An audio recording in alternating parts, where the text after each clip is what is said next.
از لحظه به خاک تاجیکستان رسیدن پای کرامت شریپوف تقریبا 12 ساعت میگذرد، ولی هنوز نه مقامات رسمی و نه پیوندانش نمیدونند که سرنوشت بعدی او چی بوده است. کرامت شریپوف ساعت 3 شب امروز به فرودگاه کولاب آورده شد طریق هواپیما، ولی هنگام وارد شدنش به تالار کولاب معلوم نیست که او را مقامات بازداشت کردند یا نه، چون که مسئولان فرودگاه کولاب در صحبت با رادیو آزادی تصدیق کردند که در روی خط مسافران واقعا نام کرامت شریپوف جای داشت. اما طوری که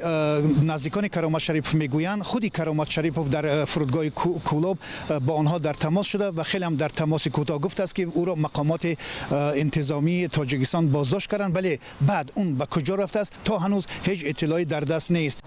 ضمناً وکیل مدافع کرامت شریپوف الکساندر مدودووا که در مسکو از حقوقهای او حمایت میکرد در صحبت با رادیو آزادی گفت وقتی که کرامت شریپوف را از طریق هواپیمای دومدیدووا گسیل میکردند در دستان او زولانه بود، یعنی به اصطلاح نروشنیک بود و اون به تاجیکستان آورده شده است. این وکیل مدافع کرامت شریپوف گفت که در نسبت سرنوشت بعدی او هیچ اطلاع ندارد و میگه که امکان دارد که کرامت شریپوف در تاجیکستان وکیل مدافع بگیرد، زیرا قانونهای تاجیکستان با قانونهای روسیه در این مسئله ها و شرایط ها موافقت نمی کنند. روز 12 دکبر در دادگاه ولایت مسکو قضیه کرامت شریپوف بر اساس عریضه شکایتی وکیلان مدافع او بررسی شد و دادگاه ولایت مسکو قرار دادگاه لیبرتسک را به تغییر گذاشت و بر اساس این کرامت شریپوف به تاجیکستان ویدبرینه یعنی اخراج کرده شد.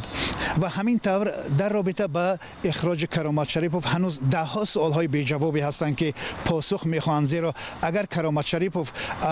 بر اساس گفته نزدیکان او از جانب مقامات انتظامی بازداشت شده باشد، چرا قبلا مقامات انتظامی تاجیکستان در نسبت او پرونده باز نکردند و او را در پیگرد جنایی قرار ندادند؟ و همین طور سوال های زیادی هستند که شاید در برنامه‌های بعدی ما به شما شنوندگان عزیز، بینندگان عزیز معلومات خواهیم داد.